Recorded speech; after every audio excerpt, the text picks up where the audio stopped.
Good evening, ladies and gentlemen. Welcome to the third session of the day, Attribution at the Forefront of Conversation. To tell us more, I would like to introduce the moderator, Mr. Ashish Perani, Partner, Media and Entertainment, Ernst & Young. He will introduce the panel and tell you and take you through the entire session. Mr. Ashish, the platform is all yours. Thank you very much and welcome everybody to this session of the Key E-Frames. With me, I have three wonderful people.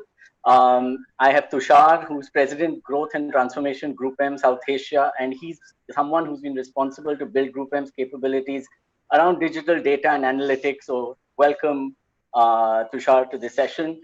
We have Som, who's a serial entrepreneur, also an author and filmmaker. But right now he's here in his capacity as founder and CEO of the Home Screen Network, a company behind the live expert consultation platform Spark.live. And of course, we have one of the nicest human beings in the media and entertainment industry, 35 years of experience and counting, touch wood, experience with media, brands, advertising, Sunil Lulla, current CEO. Good afternoon. Good afternoon, everybody.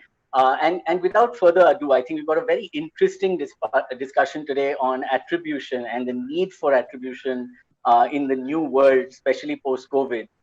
To set the tone, Tushar, can I request you to take a couple of minutes and just describe attribution and how it's been evolving over the last year or so?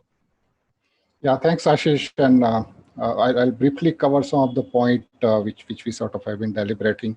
And you know, it's not like a new problem. It's been always said half the advertising gets wasted, but you don't know which half is getting wasted, right? So it's a problem which keeps resurfacing in a new avatar, even in a digital era. And maybe one of the reason is basically complexity associated with some of this area, right? So for example, consumer journey. So it's getting complex in terms of number of touch point. And it's not only now sort of offline touch point or traditional touch media, but it's a multiple across digital and traditional media, which is making it complex.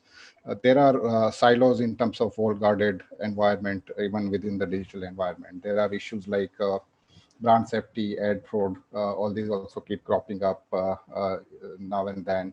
To add to that, many market doesn't have a sort of common measurement across various channel of medium, right? So that's also adding to that. And what you collect in the entire process is sort of tons and tons of data, which is making even more complex sometimes to sort of analyze and do something meaningful. So it's you're maybe sort of get under a pile of data, but you don't know what to do with that. So I think those are some of the sort of basic problem maybe industry is facing, and many companies are in a different stages of maturity, depending on where they are, what kind of business and what kind of data set they are sitting on it, right? So and I'm just going to talk about some of the jargon, but like, for example, like a single touch attribution, basically giving a one channel the entire benefit to all the way going up to doing a more predictive analysis and a multi-touch kind of modeling, right? So there's a spectrum of philosophies exist, spectrum of technology exists to do that.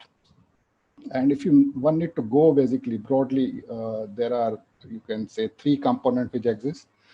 The organization need to have a strong data practice and approach to data and how business and data is getting linked.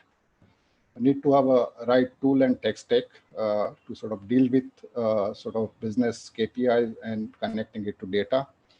And finally, like any other thing, right talent and sort of resources to connect that. So if you have a three of these together, then maybe there's a good starting point. And always the business requirement is starting point, and then data comes, not the data first and then you start measuring, right? So I think that should be the right sequence to go about that. I guess this give a brief sort of context, and just passing back to you, Ashish, to take it forward. Thanks for that. I think it's very important that, you know, we know half our ad spends are wasted, but we don't know which half. And in this COVID situation, I think that sentence becomes doubly important. I think, you know, even when we looked at last year's, you know, in this year's FICCI report, which released in March, you know, we saw that in 2019, even before COVID hit, advertising grew by 4,000 crores, but 3,700 out of those 4,000 crores actually was advertising on digital and new media. And the growth in traditional media was just 300 crores out of 4,000 crores. Now, given COVID-19, okay, and let's start with you, Sunil, on this. You know, do you think this trend of attribution being more important, that ROI coming into play, Is it going to be more important or less important? And do you think it's here to stay? See, I don't think ROI has ever been less important. And, it's not about less or more. I think what we have now is perhaps better measurability than the 10 years back, right? As a time scale. Yeah. We are still not where a marketer has a unified independent measure. Like on television, there is an independent measure, right? On digital, there are many providers of the digital service, and there are equally that many number of measures over there, right? And you would take what you think is appropriate and use that as your guidance. There used to be a conversation of digital versus television, like there were two enemies competing with each other, which is not true. It's the consumer who's drifting from one screen to the other. And I'll use the COVID narrative since you raised it up, right? What did we see in week 12 of the year? We saw a steep rise in television consumption, right? We saw steep rise in certain categories like news, kids, movies. And at that point of time in April, because there was no shootings going on, all the original programming faded off, right? It kind of muted away and people are watching repeats. And what became number one? Doordarshan, right? You never thought it would be the number one network in the country after 1986, right? So and it's not that digital muted off, digital grew parallelly. And we were tracking both and we were seeing that were both TV and digital. And a consumer behavior was that because the screen in the house was locked to whatever the household was watching at that point of time, one person of the home or more than one person of the home started watching something else on a device, right? It could be their phone, which is probably the most common device, right? It could also be an alternate news channel. We have evidence of that. I'm watching news channel A in the house. Somebody else in my house is watching news channel B. We saw the uptake of a lot of digital content on digital platforms, right? So you saw subscriptions go up. You saw the content play over there go up. Advertising, of course, didn't play out because at this point of time, we had the worst and the lowest base of advertising, given no supply chain, given the state of the economy. And what is brought into focus, if I look at today, 8th of July, what do people think? They think TV is important, which is why in the month of June, it's the same volume of seconds as it was in January. The price points may be different, which is economics, but it's identical 119 million seconds, right? So it's come back in a way of speaking. TV is good for building brands. It's good for targeting the entire family. And there is more sophistication that is happening now, and we can talk about it during the course of today. It's good for that. And digital is really good for sharp targeting. It's also very good when you do both the associations, if you try and build that. And obviously, if you have a commerce play, which is e-commerce enabled, then digital plays a powerful role in leading you from the viewing of the commercial to the purchase pattern, right? Yeah. The attribution phenomenon, I think perhaps the safest place to play it out right now is a panel is the best phenomenon, because many of them are behind walled gardens. Many of them have got, no technology interface. So A cannot talk to B. I can't measure Facebook. I can't measure Google as an example, right? But if we have a panel, the panel is able to give us an insight over there. If it's a unified panel, it will give us an insight into TV and digital simultaneously. We are the early part of this game, in my view. But the interesting part, what COVID has done is accelerated everybody's learning, and it's accelerated everybody's point of view on where we should go. So I think it will be a function of both. You'll have to build a brand, you'll have to build the experience. This is not to say that any other medium is not important, but obviously print and radio took a much bigger hit, and cinema, of course, is shut at this point of time. So you've got to take what you have. But I guess when the economy opens up fully and everything is firing, and if the supply chains are working, we should see all of these mediums working in better partnership. That to me can be the big outcome of this period. Very true. I like that point about partnerships, because I personally feel that there is, we work with some advertisers, and we've seen some of them, significantly cut their spends on a particular medium to favor, digital on the other side, because that seems to be a flavor in some minds today on the CMO side. But do you think, and coming to you, Tushar, because you work with so many of these advertisers, really, do you really feel that this is going to accelerate the shift towards digital? What's happened with COVID?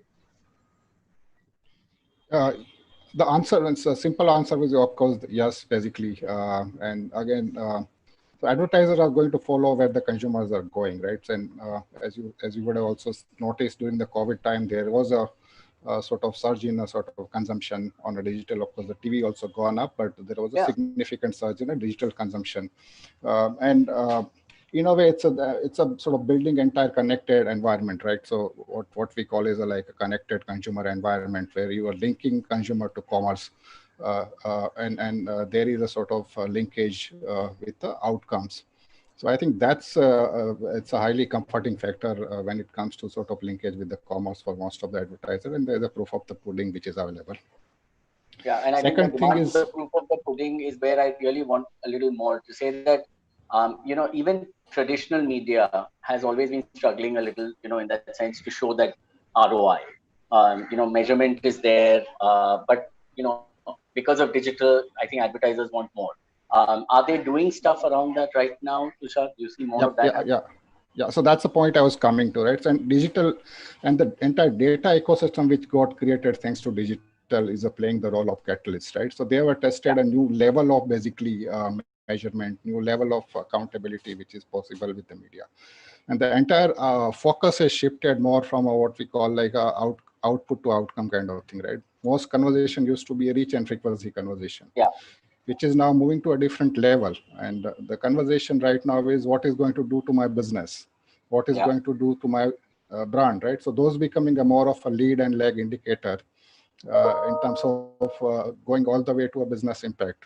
So that's a change which is digital is bringing, and that's in a way also resulting into that kind of accountability from the other media also. Yeah. The third thing which is sorry. Yeah, the third thing which is happening is the spotlight is becoming more on the consumer, right? So the media has always been like a format or a placement driven kind of thing, right? You spend money on TV, you spend money on print, you spend on a front page. Now the center point is becoming more audience, and how do I chase the audience irrespective of where they are, right? So that's an audience planning kind of principle which is coming. So that's the third change which is coming. Yeah, no, very, very true what you're saying. And so I think continuing from there, how do you see this whole, the advertiser demand changing during this time? So what we noticed is that, we were, from our standpoint, helping a lot of companies actually advertise on digital media prior to COVID, right? But the question started coming up on commerce side of things. So what we did was that we started noticing that there was a shift from just pure impression-based kind of, attribution towards like moving towards commerce and fulfillment, revenue generation. And revenue is the central conversation now that we notice right now. Anybody we speak to, we work with thousands of very, very small businesses across the country right now. And almost all of them talk about revenue as the central factor, and only all marketing spends geared towards revenue generation. So this funnel from content to commerce is something that we feel that will become more and more central to the conversation of how advertising ROI is measured over time. So in effect, what I'm hearing is whether it's a large advertiser or an SME or a small advertiser, I think the conversation is moving, as you said, Tushar, from output to outcome. What's the actual outcome in terms of revenues that we're seeing, and therefore attribution plays just such a big role in the new world. So moving to digital attribution, and there's always been this, thinking around that more data does not necessarily mean better attribution. So how accurate is digital attribution today, and what are some of the problems that are there which need to get addressed before this, becomes really, really usable and accurate? Open. Yeah, should I go first? Anybody. Yeah. So I think one of the challenge is sort of walled garden, and I think the first part of discussion we spoke about that, right? So many of the digital environment are silos. So there is a Facebook, there is a Google, there is Amazon, there is Apple. So all these are basically ecosystem by itself, and the data remains within that. And to add to that, also there is regulatory constraint also which is coming, which also puts some amount of pressure. Yeah. So that's a one dimension which is playing out, and you need an ecosystem which can rise above and help connect consumer. And that's where we see a couple of trends, and I would like to especially call out two trends. One is the focus on building a first-party data ecosystem. When I say first-party, is basically brands, their own consumer, or companies, their own consumer database, right? First party data ecosystem and knowing consumer in a depth from their perspective. The second interesting trend which is coming is more like a neutral environment, and term which is used as a data clean room. So there are basically technology which can cut across those multiple silos and help you sort of combine that. So there are sort of two sort of development which will be interesting to watch out. But in addition to that, I think some of the other things we're seeing more on the negative side, and maybe Som, you can talk about this, kind of cookie stuffing, organic stealing, all of that kind of stuff that we're actually seeing. How rampant is this, and where is this really headed? How is it going to impact the digital ecosystem per se? So it is quite rampant actually, and like you have rightly mentioned, this kind of destroys the faith that the advertiser has on the platform, right? So increasingly, what is happening is that the platforms are also becoming more and more stringent to ensure that the violations are not done, or any fraud is not done, right? The other additional complexity into this whole equation is the fact that new platforms are coming. So, if you look at like now ShareChat, for example, is one of these platforms that has become very big in the vernacular, the segment that we look at, which is the next 500 million users, as they call it, the emerging audiences, right? There, the analytics stack is still, in early days, right? And so question of how does one actually slice and dice data coming in from multiple new platforms that are there, vis-a-vis platforms which are already big, like Facebook or Instagram, is the other complexity, right? So where is the ROI? How does one measure? How does one combine data into one seamless platform to actually see where the ROI is actually happening? Is the tricky bit in this. Yeah. Ashish, I want to comment. Ashish, I want to comment 1 minute. Of course. See, I think the way I define it is there's a situation today, and there is something that we need to see, a situation that we need to look at what we want, the end state, right? Yeah. And then let's look how we work ourselves towards that, kind of working backwards to the present situation. So I think attribution is like the art of the science of the methodology, in a way of speaking. And it'll entirely rely on the availability of data. Today, in that whole walled garden conversation, that data is not freely available democratically to everybody. Tushar may be at an advantage because he deals with all of them mutually today, right? In a way of speaking. So he may have access, but he can't share one to the other, and he can't trade one to the other, right? Yeah. So that's at the discretion of that company which is hosting that environment and doing this. As time goes by, better scientific models that we work as an industry together. So we agree on the metrics, we agree on how we report. Somebody says 2 seconds, somebody says 5 seconds, TV says 30 seconds, so they're all over the place. Some common practices to actually build this measurement, and then agree to the standardization of the data and the manner in which it comes in. And as time goes by, artificial intelligence and machine learning will supplement this process, so it will get faster. Now, if you think of that end state is where you want to go with, right? And you say that today, let's just say for argument's sake, in January, we estimated the TV industry to be 30,000 crores. Yeah. Right? Approximately, right? You estimated the video industry on digital to be another 5,000 crores. The entire internet digital industry is bigger, or just the video part, right? But when you think that this is going to grow in a post-COVID environment, and once all economic engines start firing off, collectively, you will see very quickly a 50,000 crore industry, collectively, and you will see that gallop. So it's worth thinking today as to what are for all the parties who are interested, you can't do without TV because it is the entertainment and information medium of the household, and digital is it for the individual. Even content doesn't pass through very easily. Today, you may be seeing a news item on TV or digital, which is more access in my view. Yeah. It's not about it being available, right?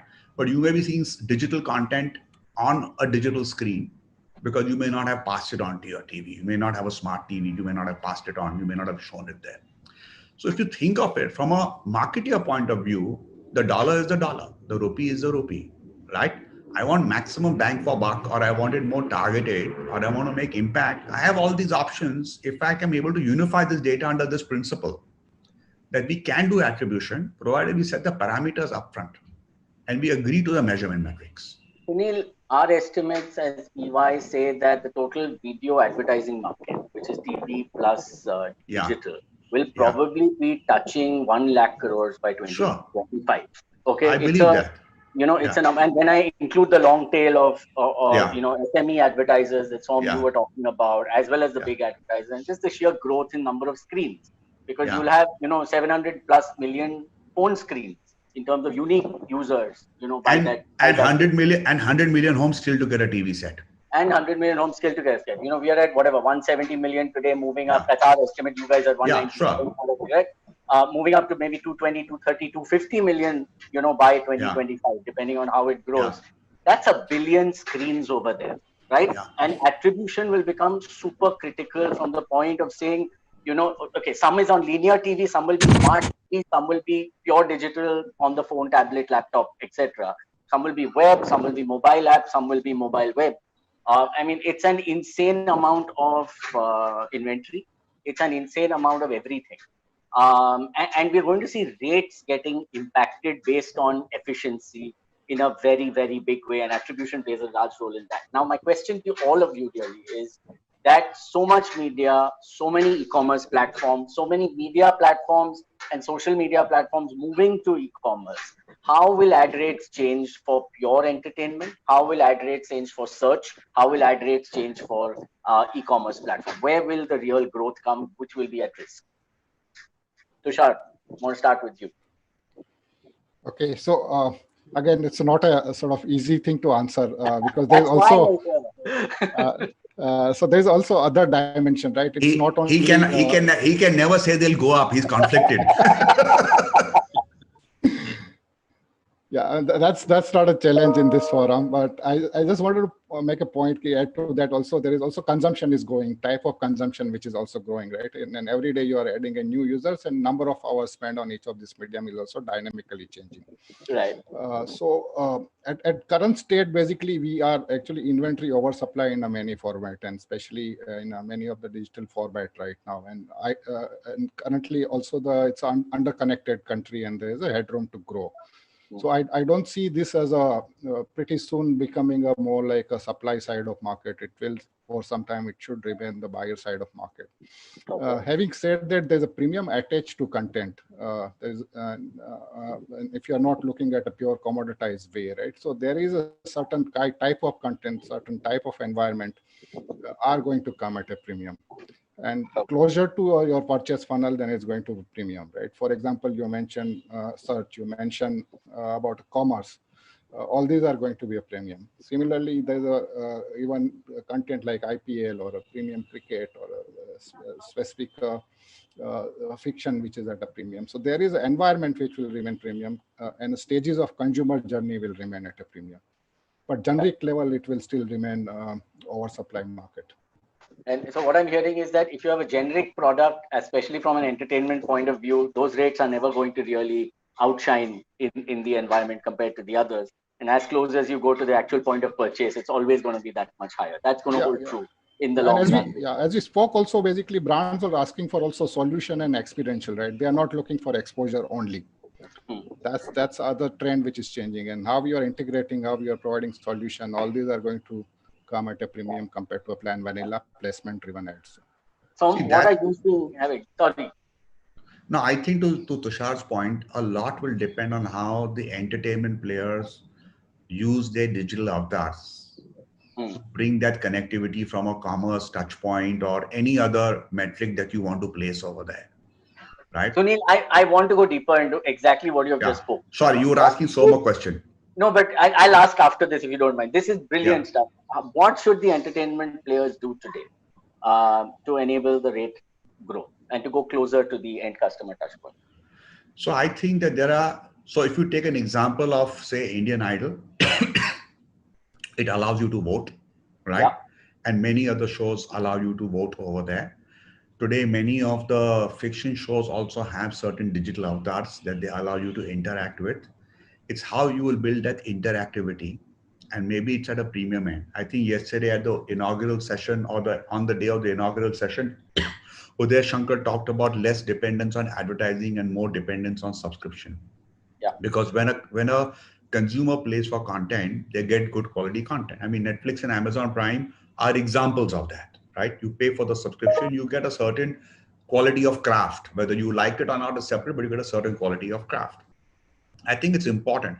can I not have a sports program on which you can put an ad for a food delivery service or even a food service, which can enable me on my phone to say, I'm going to watch IPL and this whole season, I want these various things delivered to me during the tournament, right? It's a 40-day, 35, 40-day tournament. Yeah. Can I not integrate that so I can keep I can keep ordering food for me and my friends, whether we are watching it together or we are remotely watching it, we can still order together. And can we not integrate this into the content of the game too? Cricket has done that very often. They have integrated many such exciting propositions.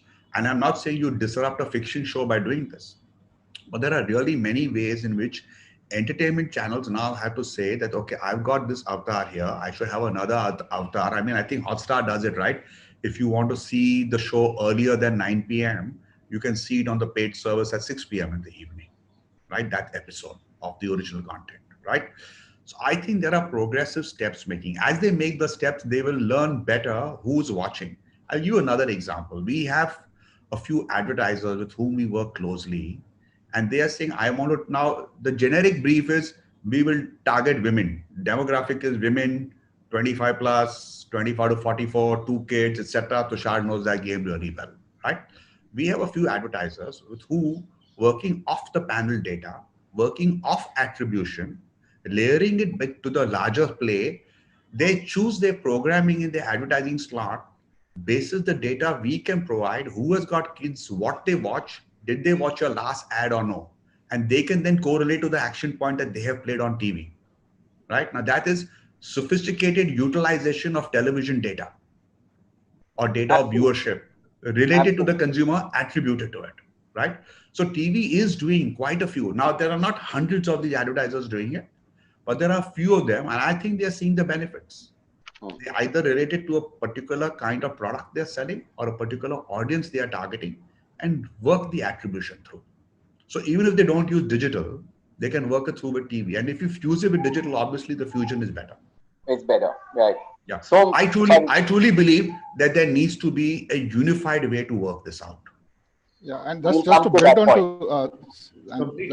on to I think Sunil's point, right? It's not about a unit rate, but it's a efficiency you can build around that in terms of sharp targeting and sort of tightening the full funnel, right?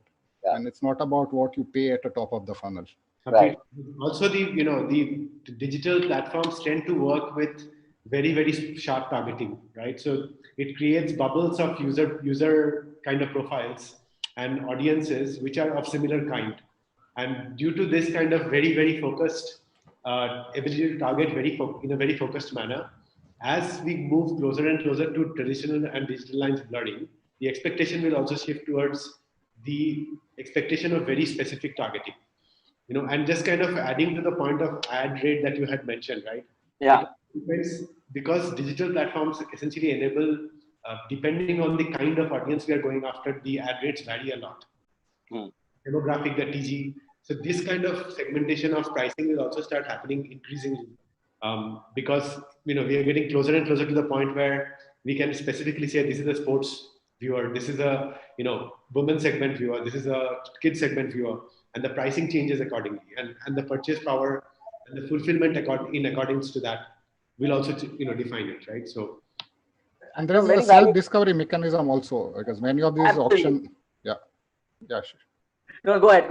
Absolutely, my same point. Yeah, because especially in digital, part of inventory is getting sold on auction-based pricing, right? So there is a price discovery happening continuously, and that gets sort of helps calibrate the rest of the ecosystem on an ongoing basis. And this really brings me to my next question, therefore, that, given the way that, where TV CPMs are much lower today than digital CPM, and with the power of attribution that, digital brings, the power of attribution that TV is now bringing to itself, when will this, and will it ever equate? We've seen digital CPMs coming down. We've seen, TV CPMs trying to grow with premium properties. Where does this whole thing mix, Tushar? What do you see the future? Where's it going to go? In digital, sort of some of CPM which exists, not a single CPM. So there'll be a double-digit number and there'll be also triple-digit number, right? So Correct. in terms of, as Som has mentioned, depending on the how difficult audience to reach, what you are building, all this parameter will define what you are sort of looking into it. Correct. Correct. And there is also a bit of learning when you over-optimize on the bottom of the funnel, right? So if you're looking pure outcome basis activity and you are not looking at a visibility and not focusing enough on a brand, it's very difficult to grow beyond a point, and it's you get into a bit of spiral also. So Right. I guess what remains fundamentally true is there is a value of serendipity in advertising. There is a value of serendipity in building a brand, right? Right. One shouldn't undermine that, and that's why you need to keep looking and keep operating across various part of funnel. It's also important to discover new audiences. It's also important to build awareness. It's also important to build consideration, build a trust, and not only just focus on transaction, right? So, and that's been proven multiple times. Yeah, yeah. Sunil, you want to add to that? From your experience, how is this moving? See, I think it cannot be TV or digital in my view, right? And everybody may not be able to afford equitably the word "and," that you cannot spend the same 50 crores on both, right? I understand that. But you've got to be able to prioritize your audiences. The nature of audience and the proposition you put over there has to be different from the proposition that you put across on digital, because you can actually treat the analytics differently. You can serve them different content, right? Even if it's advertising content, you can serve them very different content. So I believe in time to come, both TV and digital prices will rise versus coming down, because quality will play a role. You know, quality of content is what differentiates. To Tushar's point, you go at the bottom of the line and you try and just stuff it over there, that's what you will get. The people will pay a premium for not having frauds, not having bots, being in safe environments. We are seeing these become big issues now globally, right? So the good part of India is that there's a whole world to learn from, which has, you know, burned its bridges with many of these things over the last few years. So we have a road to walk, which is going forward. And I think, like I said, the biggest challenge, if you ask me, is what is the agreeable metrics around digital and television if you want to look for unification. You cannot say that 2 seconds is acceptable. So if you multiply 2 seconds into 15, it is 30. And therefore 1 30-second of television is, 15 times of digital. Not true. Yeah. Right. Correct. So I think we'll have to learn this through. We'll have to understand that there may never actually be that unification in that sense. But we can at least say that, okay, we've got audiences which are unified. So we know, I can say that for this brand, there are 1 million people who watch this show on TV, and those same 1 million people do these 4-5 things which are in common on the digital platform. So Neil, you've been in the heart of this whole thing, right? With ACOM and now all the other stuff you're trying to do around the unified metric. Yeah.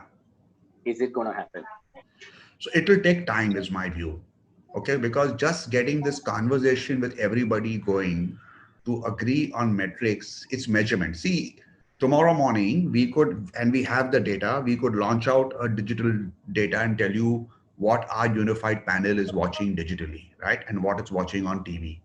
Right. But everybody will not agree because you're sitting through many roadblocks. You can't get integrated into network X or platform Y. Right. Right. And what happened, I think, for many of the TV players, especially, they put out their content on, say, a YouTube or a Hotstar or a Jio very early and very easily.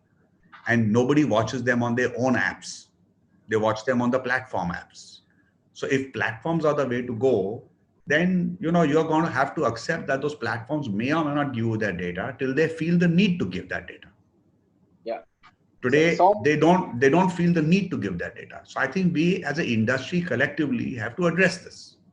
I don't think the resistance. No, yeah. I think we all know we have to address it, but yeah. for some reason it just never happened. All right. Yeah. And yeah. As Group M, Tushar, what do you think? Is this something we need to do now, or has the time come, or not? Yeah, so answer will vary based on the category to category, right? For example, if I'm only e-com player, I'm not too worried about unification, right? Because I know my KPIs and how I'm filling up my bucket. But if I'm like a FMCG brand, the unification will be important. Tushar, sorry to take you up on that, but even e-com is a huge advertiser. On print, on TV, on radio, they are spending so much money. So this would be relevant for them as well, won't it? No, it will be relevance, but I'm saying degree of relevance will changes for an FMCG guy versus a pure play digital brand, right? Yeah. That's the point I was making. Okay. There are three level of challenges. It's not only the unification level, but then what's the equivalency? And that's what Sunil was making a point, right? What's the equivalency between one operation in digital versus one operation in TV? That's the second problem. And third problem is basically activation. Once you unify it also, can you activate? Because one is broadcast medium, other is basically one-on-one targeted medium.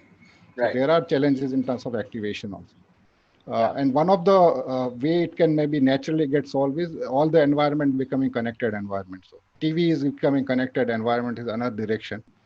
If you look at it, they are very easily able to do digital media ads.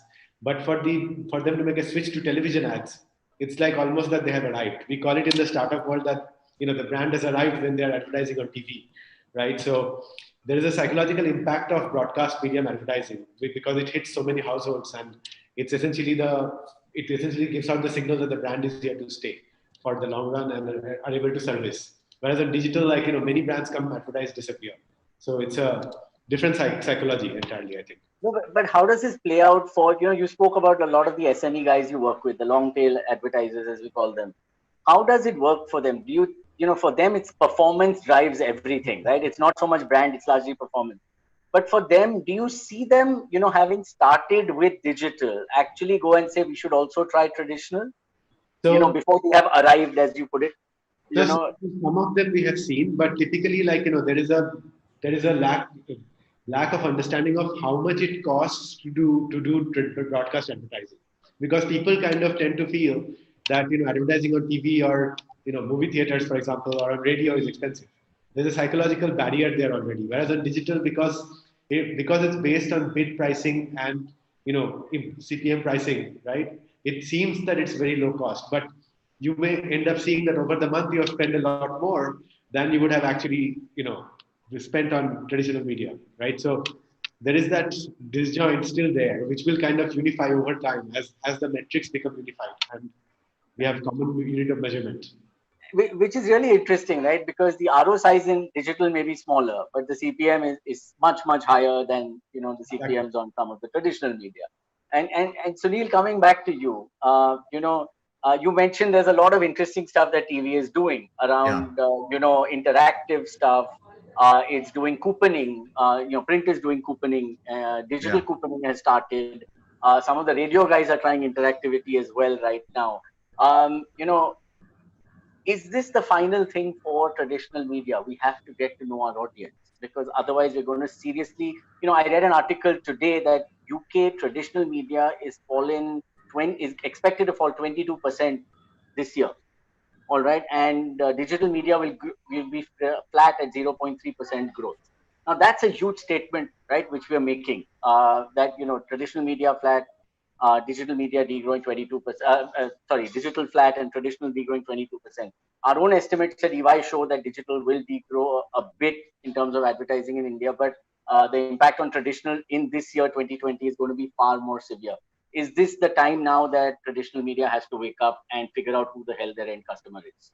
See, the obituary on print, TV and radio has been written some 25 times, I think. Okay. Yeah. And it's still alive and kicking. We need to understand India uniquely from the West. We don't pay much for our cable bill. It is considered an essential, in this country, right? Yep. Number one, the last thing a household likes to cut is its cable bill. So it's considered an essential. Third, it really caters to a very, very large audience. And it caters to it in multiple languages.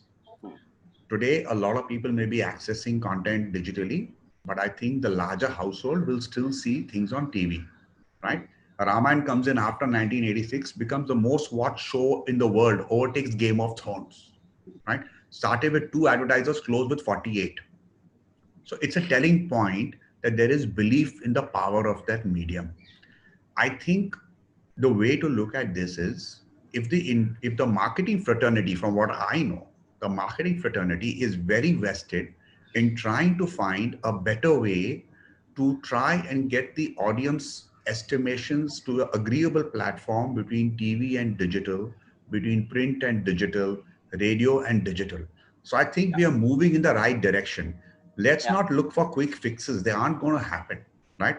You can buy a Nielsen or a ComScore, or you can believe Google data or Hotstar data or Geo data, whatever. You can buy any of those if you're buying medium on those, but you cannot put them around, right? Which is why an IRS has been successful, which is why MRUC has been successful with this data, which is why a BARC or a previously TAM was successful, right? Is you need the neutrality at the end of the day. Yeah. And that may be better served by a panel.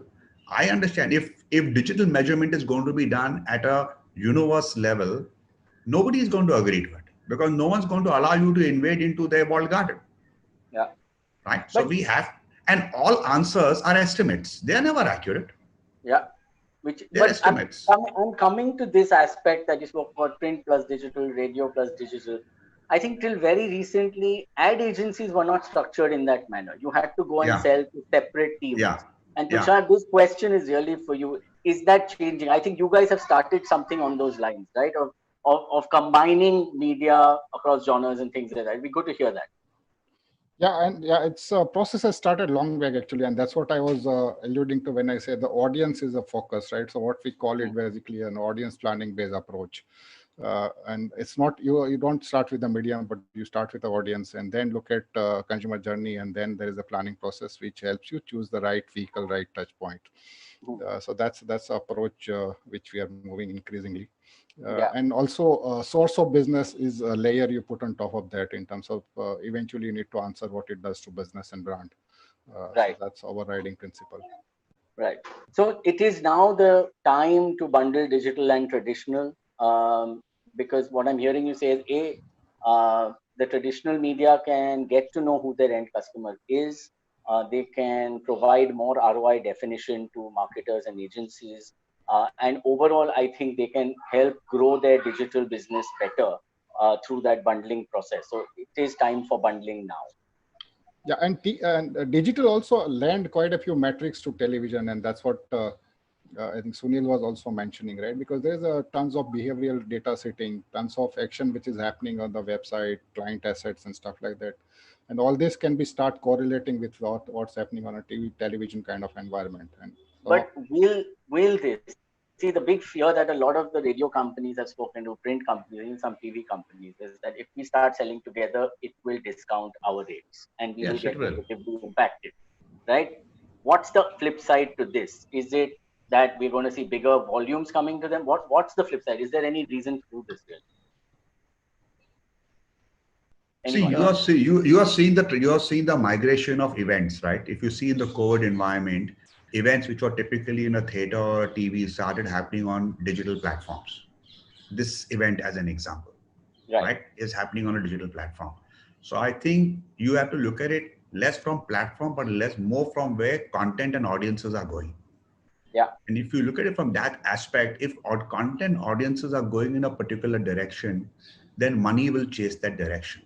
I'm kind of at an example. I take cricket and I take Hotstar. Hotstar did some Max. I was at Sony that time. We did some special things around IPL, which made IPL what it is. 10 years later, Hotstar has done special things around IPL to make it a great digital experience. Yeah. Right. So we need to see where the technology and content meet to make it a better experience. Yeah. And where is that audience and whom are you targeting? Now, the audience watching it on Star Sports and watching it on Hotstar may not be the same. I'm not talking of broad demographics, but there may be enough nuances to differentiate, and there may be lots of nuances to target it commonly. Okay. Today, I don't think we have the tool, so we are going to rely on, the famous word arrogation to do that. Ashish, so I have to go in 2 minutes, so I'm sorry about that. Okay, so I'm gonna.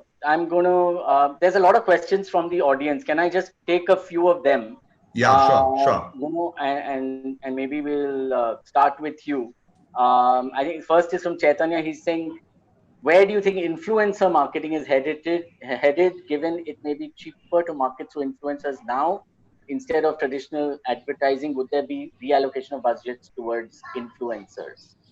That is Tushar or Som. Yeah, so I think you should take that one. So influencer marketing is actually very effective, but it has to be done right. And we actually see a lot of interest towards that, especially because if you look at other markets also abroad, influencer marketing has really picked up. And Yeah. influencers are nothing but the upcoming celebrities in a certain sense in the digital Yeah. media. Yeah. The notion of celebrity has changed, right? So, but at the end of the day, the cost of what it entails vis-a-vis ROI is something there is no definitive answer on still. Like I haven't yet seen a definitive figure that says that only influencer marketing works well. In our case, it works very well. So I can back it with my data that because we are working with a lot of influencers on a regular basis and whatever they recommend, audiences kind of go after. But I cannot give an overall, sort of Fair. metric on this. Okay. The next question is from Namita, and it talks about the touch points and hurdles to get a consumer to convert, and that these seem to keep on increasing. So I guess, Tushar, this is for you. Will there be an average number of touch points that brands will need to consider at the very least going forward? Again, Ashish, bit difficult to answer generically. For example, like a auto kind of category, it can be like at least 15 to 20 kind of touch point. But for example, it's a low involvement category or a low value kind of category. It can be also a very shortened cycle, and it can happen in a few impressions, right? So it depends category to category. So it's a slightly difficult to give a generic answer. Okay. And some journeys are pretty short. Some journeys are 6 month longs also. Okay. There's a question coming on in content product placements. Will these increase? And with especially with content and consumers going to digital platforms and wanting uninterrupted viewing, what's the scale for in program? Tom? So as they say, the holy grail is the 3 C's, which is content, community, commerce, right? Right. One can go all the way from content to build a community around it and also drive commerce. There's nothing like it. And that's exactly what is like many of the new. Very reasonable. I would say it's cheap. We answer on an average of some 2,000 queries in a year, and we turn around every query in 5 days time. Wow. Now that is an assistance we give a company like GroupM, right? Because GroupM will be getting some of their clients to ask queries to them also, right? To explain the data and to help them plan, right? So you got to look at it from that point of view. I personally believe that service level today is cheap. It's a big enough sample. It's a credible sample. It requires a lot of work to be done to keep it safe and to keep it pure. And there is good tech at play. I mean, the volume of technology at play and the data we have is huge. So at the end of the day, I think channels in particular are not using the service as well as they could. Yeah. Question for you, Tushar, from Jay, says demonetization was the hockey stick upward movement for payment apps. COVID was the hockey stick upward movement for EdTech apps. When's the next moment happening for media? I have an answer to that, but like to hear your point. Please go ahead, Ashish. I thought it happened with Jio, but that's my answer. Yeah, I guess again, COVID is also an interesting trigger, right? And two areas which can potentially grow. One is the gaming there's a good uptake in the last 3 months on a COVID environment. And a second trigger also I see is a connected TV can be an interesting trend. Okay, and I think the last question we have really is from Manisha. What are revenues from programming or other revenue options available for small or digital news media players? In today's day and age, I'm guessing the question is, can you subsist on advertising? As a digital player or as a TV player? News player. As a digital news player, if your news content is going to be reasonably different from what is available across various TV channels, then you have to find your groove in which text and video work together. Whether you choose to be subscription or advertising depends on the strength you have that you can build. But you then really need to think of differentiating it, because more and more people will consume the snackier news digitally versus on TV, right? Because of access. You're on the road. Where do you get access? Today is not the situation of all of us being at home is not going to stay forever. But Sunil, can digital news survive on only advertising, or do they have to work towards a subscription model? And that's really a question. I think today the advertising based on digital is small. Yeah. You know, I mean, if television, we used to be 5,000 crores once upon a time, and we are 100,000 crores today, right? As a collected industry of subscriptions and everything else, right? So if that is what we were, we have come a long way over here. Digital will grow much faster. Now it will depend on content. Content drives the economics. That's my view. It drives the audience, it drives the economics. Got it. I think that's fair. And I have to go. I'm sorry about the pre-closure. I am closing it right now. So we'll start with you. Your last question, which is for all three of you. So Neil, you can answer first and then leave. What's your mantra, therefore, for the COVID-19 period as regards to advertising? The best way to make the economy grow is to advertise. It creates consumption, creates demand, takes the GDP up. Let's do this collectively together. Thank you. So Neil, thank you. Thanks for taking the time. Tushar. Yeah, I agree with Sunil, and that we'll need to keep churning, right? So basically, brand need to be present, media need to be present. So idea to get a demand back right now, and how do we collectively get that should be a single biggest priority for us. I hope we do that. So I resonate on this thought. I would just add one more point, which is that, to focus the advertising spend more towards revenue generation is what what we kind of push towards consistently, because revenue is the center of conversation now. Absolutely. And therefore, again, to kind of conclude, I think what we've heard is the importance of attribution, not just